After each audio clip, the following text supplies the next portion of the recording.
Welcome to the Brave Feminine Leadership interviews, where I get to connect with global leaders and I get to explore all of their wisdom and insight into life and leadership. Today, I'm so thrilled to welcome Meg Gluth to the conversation. Meg, wonderful to have you here.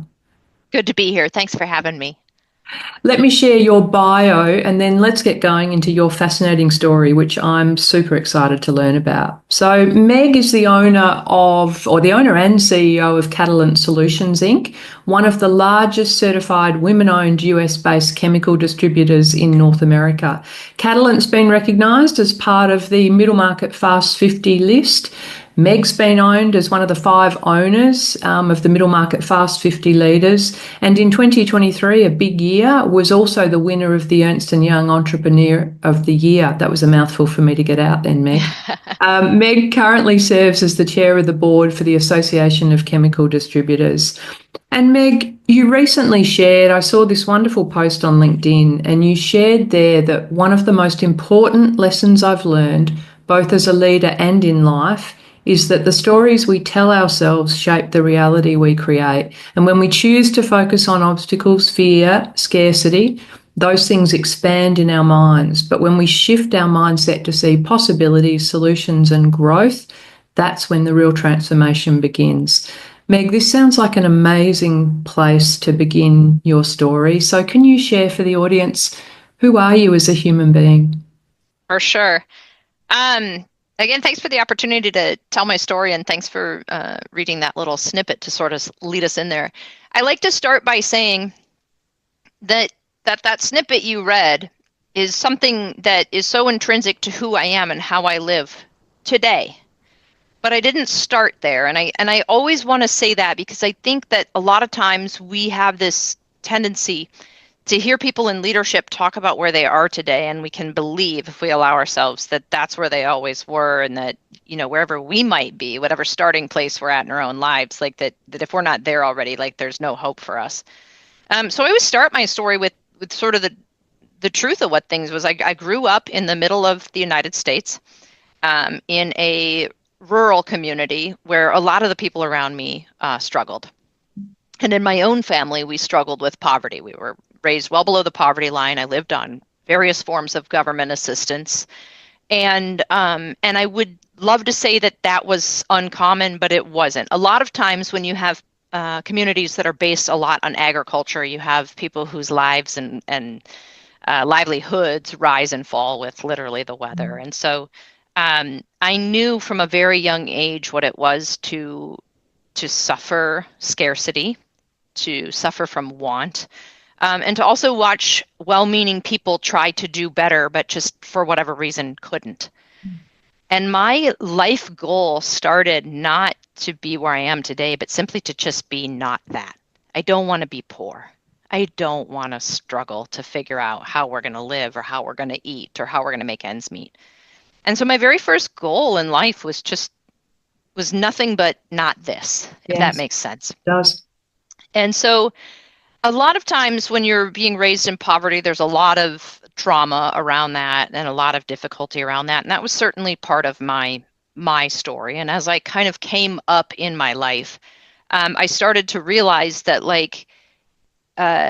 maybe there were things going on that I wasn't, so well equipped to deal with, I guess. And what happened for me is that from a very young age, I started to drink in order to deal with social anxiety and to also sort of avoid whatever it was that I was thinking or feeling about the life circumstances I was in.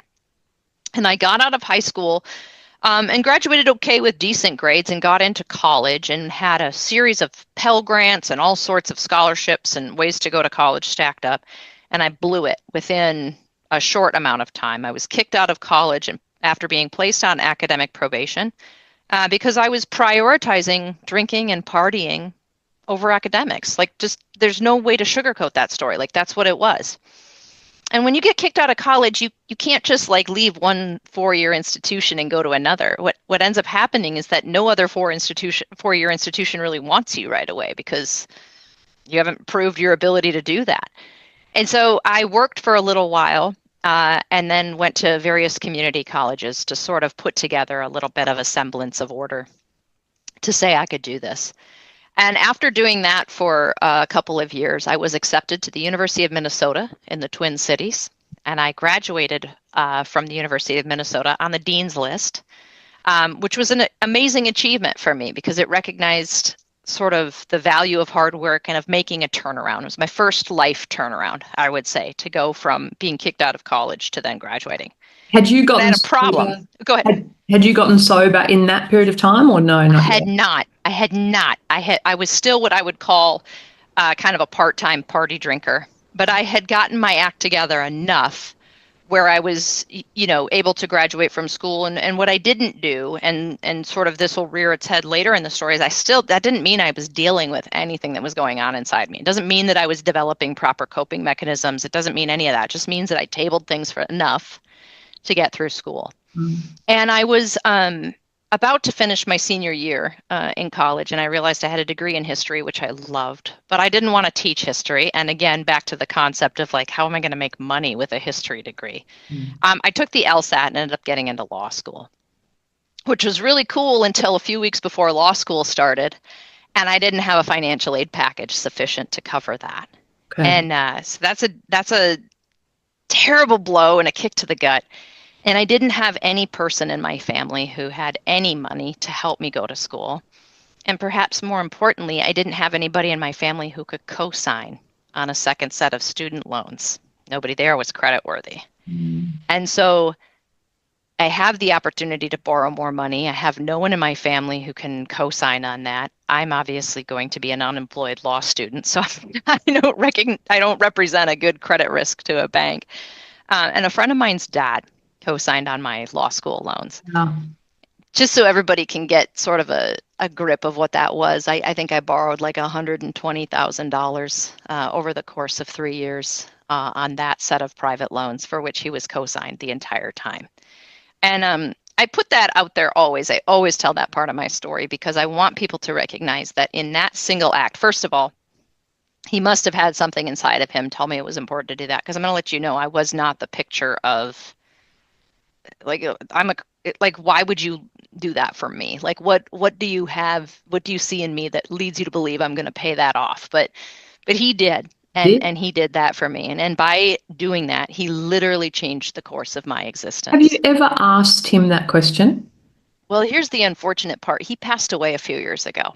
Oh. And I never got to ask him why. I did get to tell him thank you. And that's an important part of the story. But I never asked him why. And now, because I'm much older and I'm in a position myself where I would think about doing something like that, I always that's a question I'd love to know the answer to. Like, why'd you do that? But he died with that answer, and I won't know. But it is something I think about, and it's part of the way that I honor his legacy, candidly. While I was in law school, I met my first partner, and she was also an attorney. And halfway through my law school career, she was diagnosed with ovarian cancer. And by the time I graduated, a few months after I took the bar exam and became a licensed attorney, she passed away on Christmas Eve, actually. So sorry. Yeah, it was devastating. I was a full-time law student. I was working as much as I could. I mean, I think at that time the Bar Association said you could work like 20, 30 hours a week. I was doing that. I was trying to maintain money to pay our bills. And I was taking care of a terminally ill person.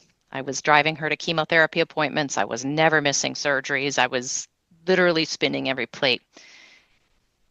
And also what I was doing was avoiding all of the emotional wreckage and difficulty and turmoil in that. Push. Put my head down and grind through. And so when she died, I tell people that I didn't have the opportunity to not. You can't completely lose yourself. You have to maintain a job. And I had a strong sense of, I have that Midwestern sensibility of like, I need to do the right thing. I need to honor my commitments. So during the day, I was a fantastic employee.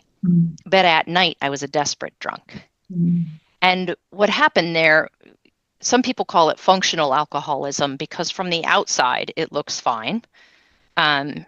But what I will tell you is that I don't know that there's any alcoholism that's functional. Like from the inside, I felt like a horrible human being.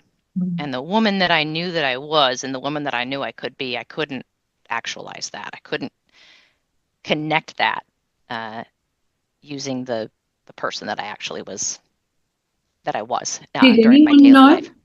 Did anyone know Yeah, what was going on? Yeah, okay. yeah, for sure. I think when you're a person that lives like that, you tend to hang out with other people who live like that. So certainly, like, they're not going to say anything to me. But I had a really close aunt and uncle. They're still close to me to this day. That ultimately were the people I called when I decided to get sober. Each of them had, 30 years of sobriety. And when I called them and said, "Hey, listen, I think I have a problem and I need to figure out my way through this," they both were like, "Yeah, we know." So sometimes I think we hide ourselves better, or we think we're hiding ourselves better than we actually are. And I certainly wasn't probably making any secrets there. But what ended up happening there is that I hit that place where I just the person that I wanted to be in the world and the person that I felt I could be in the world, like I just wasn't grabbing that. And I tell people that the story is actually really simple. I wanted to be a person that got up every day. I love farmers markets. So do And I.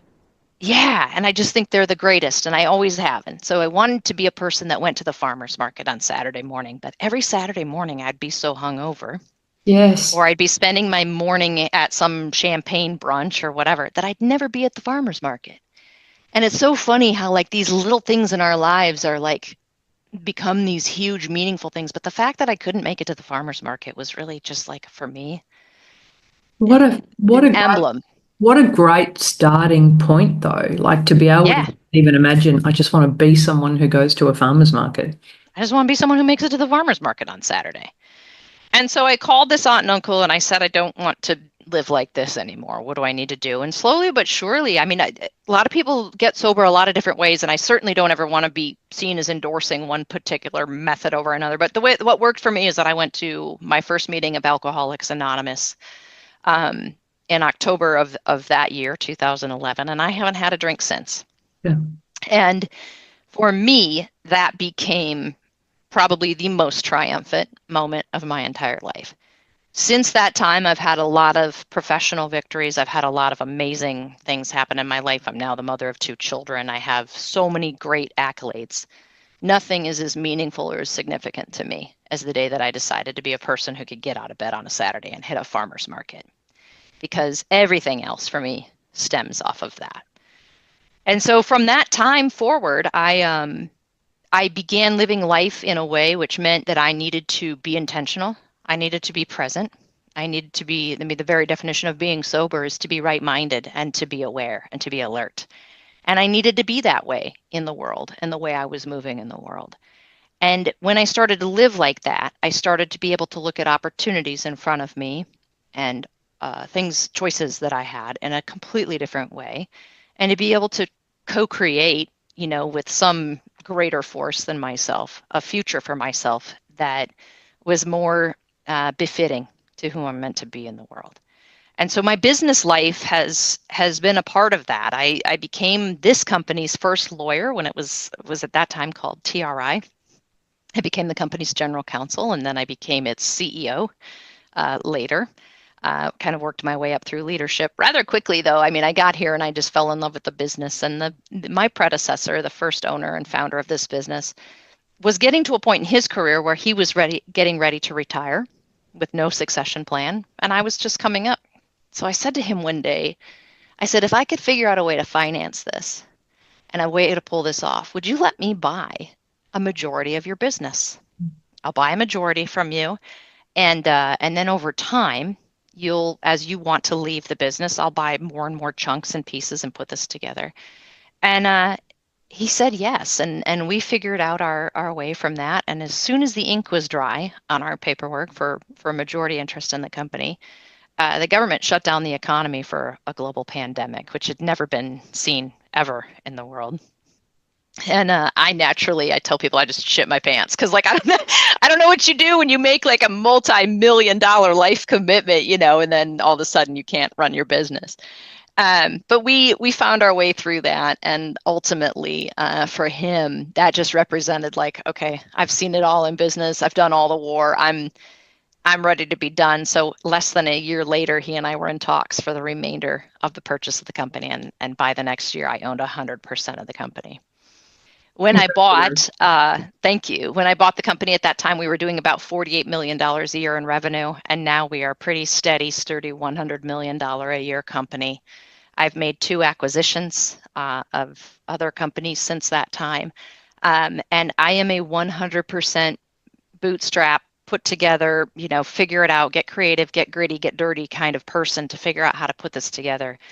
Who I tell people I have no rich uncles. It's just me and my hard work and my effort, and a team of amazing people behind me that help me do what I do. So that is the shortest abbreviated version of the story I can tell. I'll answer any question anybody has. But it's a cool story, and I feel really blessed and really privileged to live. It's a really cool story. I've seen this headline when you've spoken before, because I didn't mention you're also a keynote speaker. Getting sober taught you the importance of self-care at work. Like, bring that to life for us. What does that mean for you? Yeah. So for me, being sober means that I have to live my life in a certain way.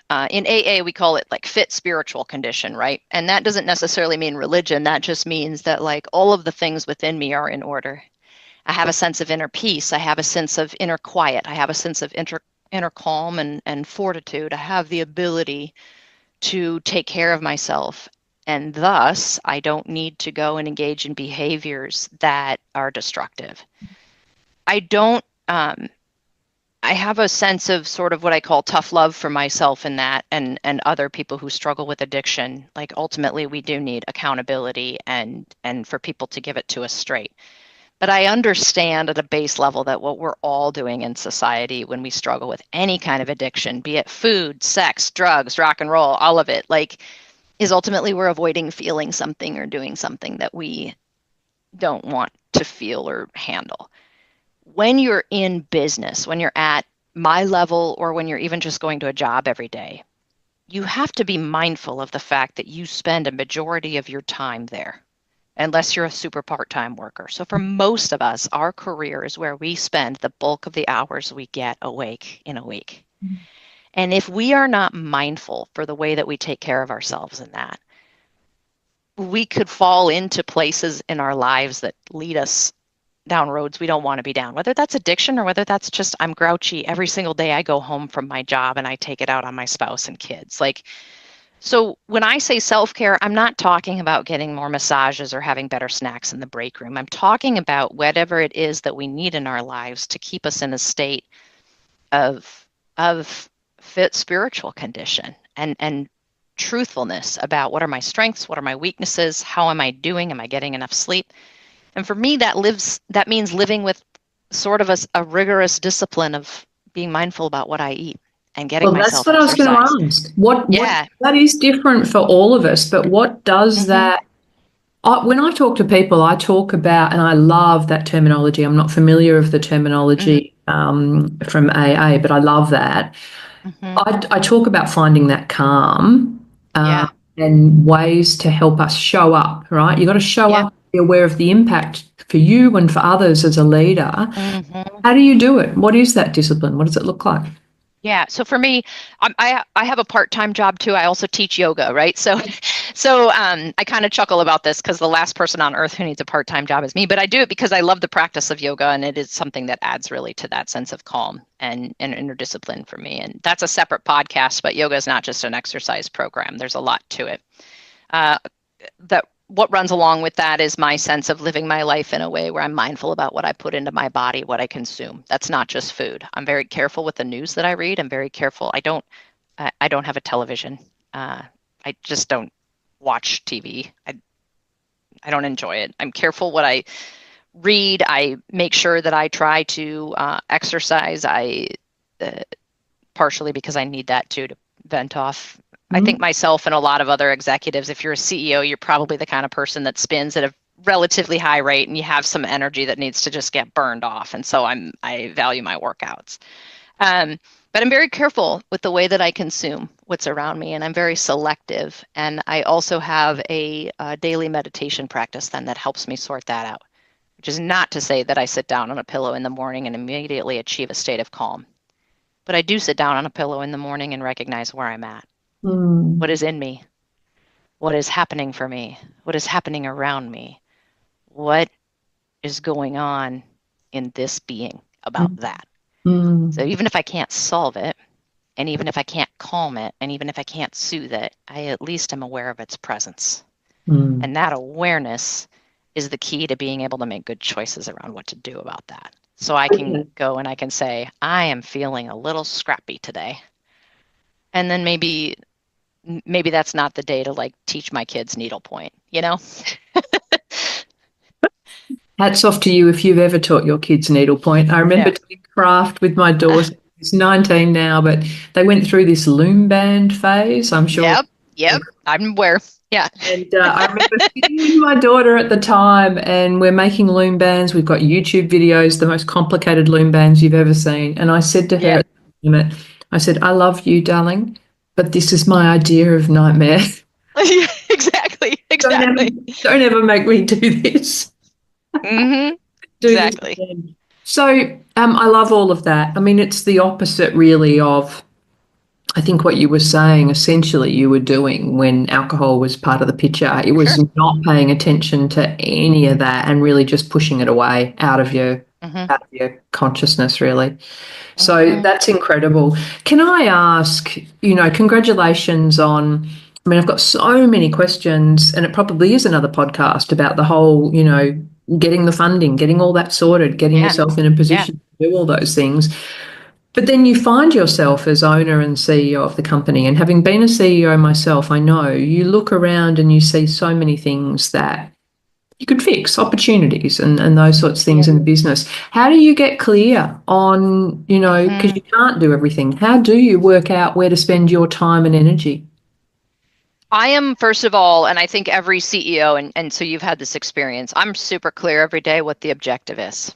And that is the health and profitability of this company. Now, listen, I care very much for the people who work for me, and I care about the way that I do this. And I am, in a lot of ways, like just sort of this maybe crunchy hippie CEO. But I'm also a very proud capitalist. This is a for-profit enterprise, and my job every day is to continue to drive a profit so that everybody here, including myself, has a job and a way to make a living.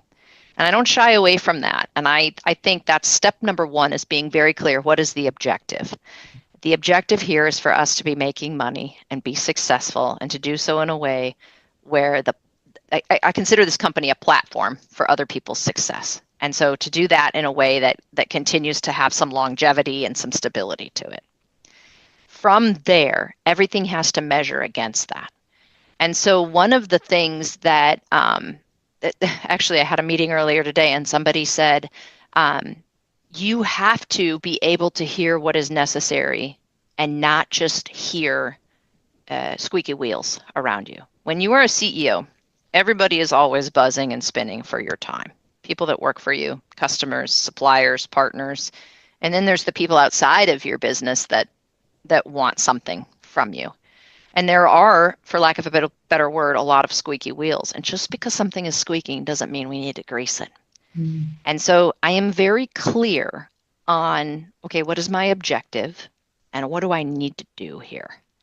And sometimes the only thing I can say is, okay, we are in this element of the business, we're running behind on revenue. And so what is needed here is that I need to go understand why that is. A lot of times we think that if we're a CEO, our job is to be the most effective problem solver on the team. And in some cases I am. But a lot of times I'm the most effective question asker on the team.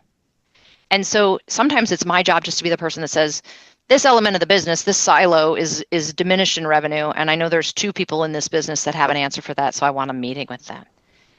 The pressure that we place on ourselves as leaders to always come up with answers before we come up with questions can be really, really dangerous. So my job is to say, okay, I got to be the chief question asker. Why is this? And what happened there? And what happened there? And what happened there?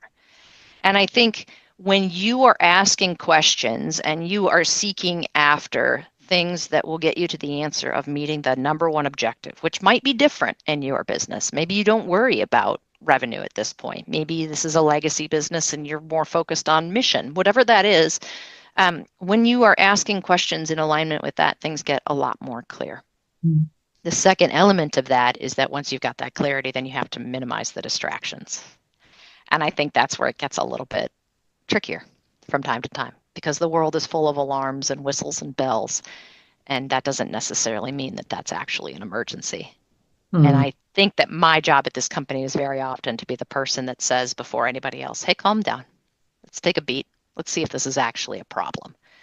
Um, and so that those two things, number one, knowing what the objective is and asking the questions that get at that if I don't quite have it there, and then maintaining a sense of cleanliness around that question and around the space to find out by minimizing distractions, I think is the key for me. Did you get any feedback in your career that was really, might have been hard to hear at the time, but Mm, has been really instrumental in your success?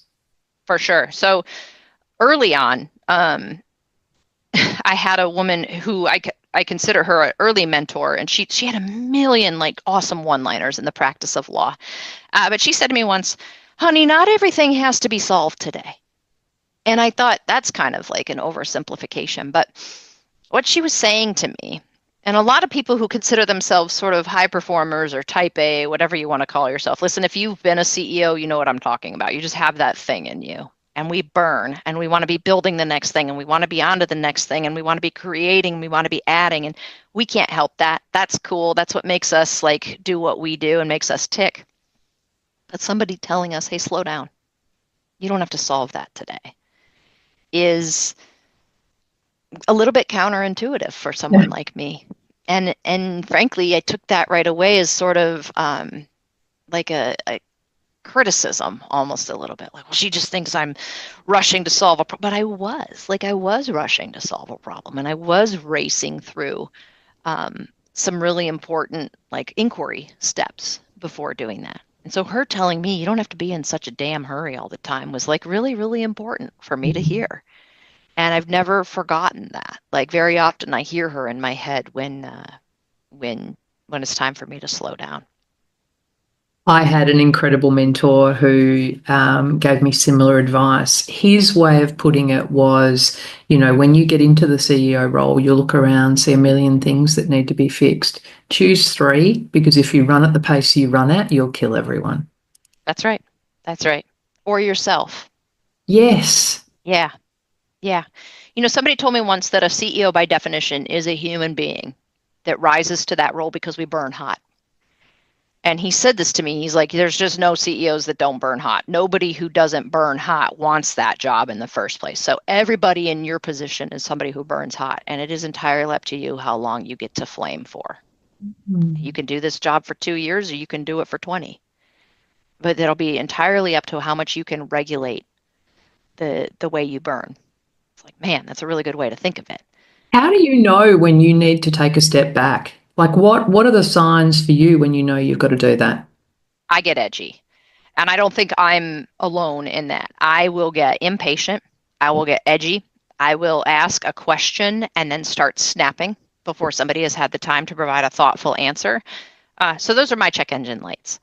Um, and for me, uh, I have a lot of grace for my own humanity and for yours and for everybody. I'm just a human being having a human experience. So I don't take that as like a referendum on my leadership as a whole. As soon as I see it though, I have the practice and the discipline to go, okay, I know that. I'm going to just take a breath for a minute, Mm. close my door and maybe cancel the afternoon. Just regroup a little bit. What surprised you about the CEO role? The loneliness.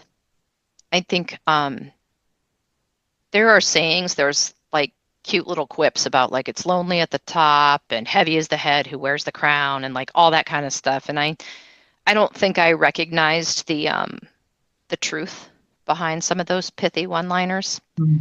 Um, when it's good, it's really good. And what's fun for a CEO like me is that when we're having successful times here or good times here, I like to share that with the whole team. I want everybody to feel good about that. But the room tends to file out and get kind of empty when things are bad.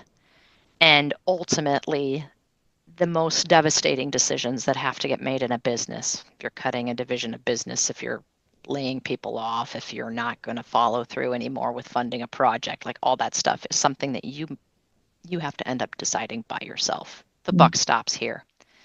And those times are really, really, really lonely. And I think that I have been sort of surprised at times by the vacuum that gets created in that lonely space. It's hard. It's really hard. And there are very few people in the world that can understand where you're standing. Mm. And the As I worst part too is that you can't necessarily call other people in your position and talk about it, you know. So yeah. No, as I listen to your career and all of the challenges that you've dealt with and the position you've got yourself in now, it feels at this stage, it feels like almost that second act has been really intentional. Mhm. I don't know how you found yourself in a chemical company. We haven't explored how Yeah. that was that Yeah. intentional or was that a happy No, accident? I actually was moving to Seattle, Washington, and this is a really cute story. I called a friend of mine from law school and I said, "Hey, I know your wife used to live in Seattle. I'm going to interview at some law firms. Do you know anybody practicing there? Because I'd like to just get the mood of these firms. Are they good? Are they laid back? Like, tell me about this." And he said, "I don't know anybody out there practicing law, but I know this guy that my wife used to work for, and he owns a chemical company. And I feel like he knows a lot of people. You should just at least go talk to him." So I did. I came in and met the original founder of this business, and I sat down in his office and we had a chat. And at that time, the Affordable Care Act, the Obamacare, had just sort of been passed, and we kind of chatted about some of that stuff and whatnot. And he said, "Well, I don't know any lawyers in the area, but it was good to meet you and whatever." And after I left, he sent me an email. He said, "Can you tell me about the Affordable Care Act? Would you mind just giving me some advice on that?" And I wrote him back and I said, "Hey, thanks so much for your time today. It was, really, really good to be with you. The Affordable Care Act is a complicated piece of legislation, but I'll summarize it for you like this. If you want anybody good to work for you, you better give them," I said, "effing health insurance." Mm. And he called me right away. He said, "I like you. You want to come be my lawyer?" And I tell people this all the time. A lot of people move through their career and the way they design their life by creating goals and vision boards and all sorts, and I think that's all great. But for me, what I've found to be the most rewarding and leading me to the biggest, best places in my life is being aware when you're at a fork in a road and you're meeting an opportunity and then sitting with that and saying, "What should I do with this?" And that was one for me. Mm. I like you. You got some spunk. We're going to get along. Why don't you come work for me? I have no idea why I told that guy yes. I have no background in chemistry. I didn't know, but I got quiet for a minute and I was like, I think this could be a little bit fun. And I did. And the rest, as they say, is history. So here's the next part of my question then, because Hmm. so many female leaders that I spend time with, maybe there's a story they're telling themselves that holds them back about, I'm not an expert in a certain thing. Yeah. Now, you're not an expert in chemicals, or you No. weren't at least, and Yep. yet still you saw the opportunity to step Hmm. in as CEO Yeah. and owner of the business. Did it just never occur to you you needed to be an expert when you looked at that role? No, I just figured I'd figure it out. Yeah. And I did. And I will tell you this, most of the really effective female leaders that I know, and I know quite a few of them, not as many as I'd like to, that's a different life mission, but the ones that I know have a really strong gut, a really strong intuition, and the ability to just look at the world and go, I can figure this out. Never occurred to me that I wouldn't. I'm going to ask you that question then. Why are there not more female CEOs? Sounds like we've got a similar mission. Yeah, listen, this is a complicated one, but here's what I think. I think a lot of times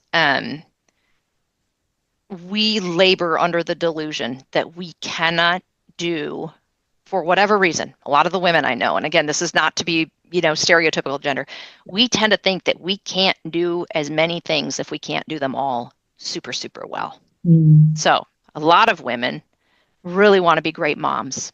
I do. And really want to follow a great passion for business. I do. And want to be great partners if that's your thing, and want to be great friends, and want to be great daughters, and maybe they have aging parents and all this kind of stuff, and they think, if I can't do it well, I don't want to do it. It's okay to be a half-ass mom some days. Yes. You know what I mean? Yeah. It is okay to be a half-assed daughter sometimes. We need your talent. And I say that because if you have it in you to desire to do that, it's probably because the world needs that from you. Otherwise, you wouldn't have that in you, Mm. which means you'll be equipped. And that means that some days, like me, you will be a fantastic mother. You'll be on the ground in the morning playing Legos with your kids, and then you pat them on their head and they go to school and they're like, my mommy is great. And then you go to work and it's awesome. But 9 out of 10 times, you're just figuring out how to keep one plate spinning in one Absolutely. room to the next. And I think a lot of time as women, we just don't allow ourselves that. I don't know any man that struggles in the same way. I've never heard a man say, I just didn't want to take that promotion because I was afraid that I wouldn't be able to do that as well as being a great dad. It's not that they don't feel that way, Melissa. They want to be great dads. It's that they just believe that they can. They believe they'll figure it out. And so that's why I say the women that are in this room, and I want more of them, they're people that just know they'll figure it out. We have to have confidence like that. And having confidence in ourselves like that, the way men do, means having more of us who are doing this, setting the example and being visible and saying, yes, you can. And by the way, you're going to fail someday. I share all my epic failures as a mother. I just do that. And I say, I screwed that up. I totally screwed that up. But I'm here today. And you can do it too. And I think the more we have that example, like men have had for years, the more we're going to see us come in and say, okay, I'm going to half-ass this today. And tomorrow I'll whole-ass it. You know? I love that, Meg. I love I think it's so important to tell those stories about Mm-hmm. how we got there and those stories about how it's not perfect every day and it shouldn't, no one No, is. You know, shouldn't expect to no. be that way. Meg, the final conversation or the final question I ask of everybody is from your perspective, what does brave feminine leadership mean? And do you think it Mm. needs to change? I don't know if it needs to change, but I think that we have always defined as women brave as like this big task, or like Rosa Parks was brave, or somebody who did something amazing was brave. And I think that we could say that every small act is brave feminine leadership. And that's different for you than it is for me. Me walking into an Alcoholics Anonymous meeting was the bravest thing I ever did.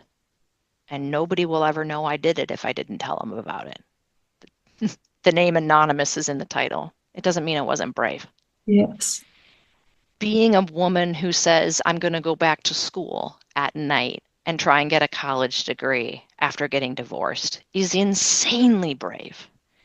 And I think somebody who says, I'm overweight and I'm tired of living like this and I want to move through this and I got out and went for a run today for a half a block is ridiculously brave. And I think saying what's brave and making that different than just these things that are on a billboard, and then acknowledging the power of that and the power that that has to change that person, and then letting that be contagious and being an example of leadership is what's going to change the world. Because I can tell you right now that there is no better energy to be around than a woman who got off the couch and ran for the first time around a half block. Meet her at the half block. She is fuming in amazing energy. Harness that shit and ride with it. And so I think that's what brave feminine leadership needs to look like. It's cool that I have a platform. It's awesome that I'm the CEO of a multi-million-dollar company. But I don't consider myself any braver than a single mom right now trying to raise 3 kids on one budget. I think my hats are just as much off to her as hers can be to me. So I want to post-it note this with a final question as well, because we started with the LinkedIn post that talked Mm-hmm. about the story and the stories that you tell yourselves. So what's your story right now? Yeah. My story right now is that I am in an amazing season of everything around me being a world of infinite possibility. And I know that sounds crazy, but I'm actually in a place in my life right now where I don't know where to turn next for all of the things that I want to build and do and think about. And I'm absolutely in a story of Everything is figure outable, everything is exciting, and it's just a matter of choosing what's going to align best. I also live in a story that whatever it is, I'll figure it out. I just believe that. I just 1000% believe that. And believing that, I think, has changed my life. And I believe that for other people. I really do. I'm going to use your words to close our conversation. And I saw these and I resonate with them so strongly that now is always the best time to take the first step forward. Meg, thank you for an amazing conversation. Thank you for joining the conversation. It's been an absolute pleasure. Thank you. Thank you so much.